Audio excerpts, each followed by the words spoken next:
আমরা 4 সদস্যের প্রতিনিধি এখানে শুনিয়েছি।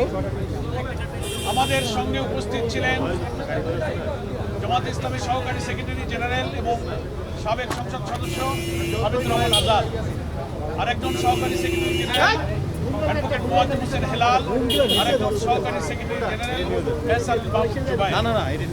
আমরা আজকের এই সর্বদলীয় বৈঠকে আমরা আমাদের মতামত পেশ করেছি। বৈঠকের উদ্দেশ্য ছিল সরকারের পক্ষ থেকে প্রধান উপদেষ্টা ডক্টর প্রফেসর ইউনূস সকলকে স্বাগত জানিয়েছেন। এই ঘোষণাপত্রের মত হয়ে জাতীয় ঐক্যের চেতনাকে দৃঢ় রাখার প্রয়োজনে এই ঘোষণাপত্রের ব্যাপারে জাতীয় বুদ্ধিজীবীদের মতামত আহ্বান করেছেন। সেখানে উপস্থিত রাজনৈতিক দল এবং ব্যক্তিত্বের পক্ষ থেকে তারা মতামত পেশ করেছেন, আমরা আমাদের মতামত পেশ করেছি। যদি আমরা মোটা দাগে কনসাইজ করে আজকের বৈঠক সম্পর্কে বলতে চাই, তাহলে প্রথম কথা হলো উপস্থিত সকল রাজনৈতিক দল জুলাই অভ্যুত্থানের চেতনা এবং জাতীয় ঐক্য ধারণ করে স্বাধীনতার পূর্বাপর এবং জুলাই অভ্যুত্থান পরবর্তী রাজনীতির প্রতিধারাকে একটা ঐক্যের পথে পরিচালিত করার স্বার্থে বস্তুনিষ্ঠ সত্য তুলে ধরে ধারণ করে একটা জুলাই অভ্যুত্থানের ঘোষণাপত্র প্রণয়ন করা হোক এ ব্যাপারে সকল দল আমরা একমত হয়েছি।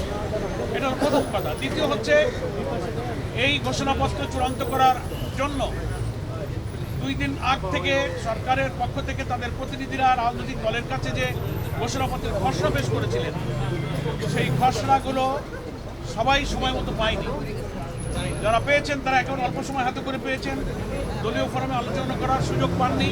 সেজন্য নির্দিষ্টভাবে ঘোষণাপত্রের সেই খসড়ার উপরে একেবারে সাবজেক্ট টু সাবজেক্ট আলোচনা করার পরিবেশ এবং সুযোগ আজকে ছিল।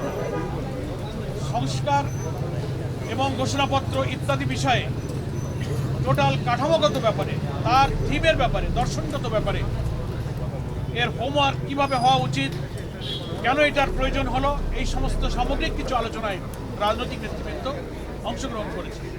আমরা পরামর্শ দিয়েছি যে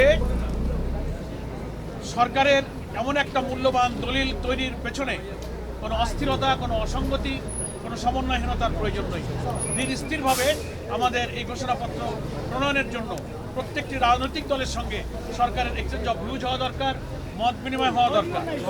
এবং অনেক মৌলিক জিনিস এই কাঠামোর মধ্য থেকে বাদ পড়েছে। বাংলাদেশে ইসলামী শক্তি একটি বিশাল ইসলামী শক্তি। এই ফ্যাসিবাদ বিরোধী আন্দোলনে তাদের যে অসাধারণ ত্যাগ, বহু মানুষকে শহীদ করা হয়েছে, নিরীহ নিরপরাধ নেতৃবৃন্দকে ফাঁসিতে ঝুলিয়ে হত্যা করা হয়েছে, গুম করা হয়েছে, ক্রস ফায়ারে নেওয়া হয়েছে। এই সত্য ইতিহাসগুলো ঘোষণাপত্রের কাঠামোর মধ্যে স্থান পায়নি। আমরা আয়না ঘরে গুম করা হয়েছে এবং অনেক মৌলিক জিনিস এই ইতিহাস থেকে যেন বাদ না পড়ে যায়, সে ব্যাপারে আমরা সরকারের দৃষ্টিতে আমরা এনেছি অনেক কথা। এবং আমরা বলেছি যে একটা প্রসেস, একটা প্রক্রিয়া এমন হওয়া দরকার যেন রাজনৈতিক দল এবং সকল স্টেক হোল্ডার এখানে মতামত দিতে পারেন। সরকারের পক্ষ থেকে একজন মাননীয় উপদেষ্টা দায়িত্ব নিয়ে এটা বলেছেন যে আপনাদের সকলের কথা আমরা ধৈর্যের সাথে শুনেছি এবং আজকের এই আলোচনাটা একটা প্রাথমিক আলোচনা হলো এবং খবর পাওয়া, ঘোষণাপত্রের কপি পাওয়া, মিটিংয়ে উপস্থিত হওয়া ইত্যাদি বিষয়ে যে কিছু অসংলগ্নতা এবং কিছু যে ব্যতিক্রম, কিছু ভুল ত্রুটি, কিছু গ্যাপ হয়েছে, এটাও ওখানে অনেকেই তুলে ধরেছেন।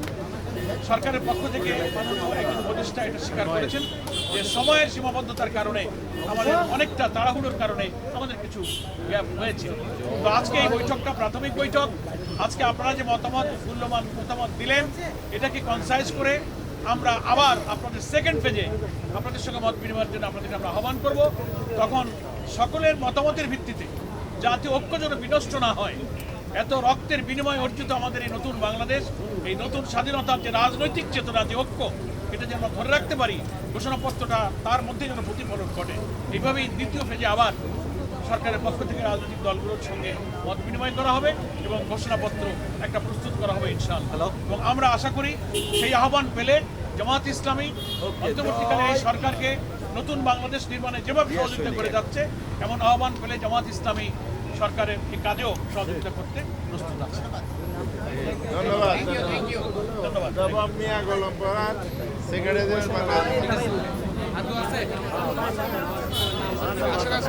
ভাই এবার যমুনার ইয়াটা একটু দেন, উপরে দেন যমুনারটা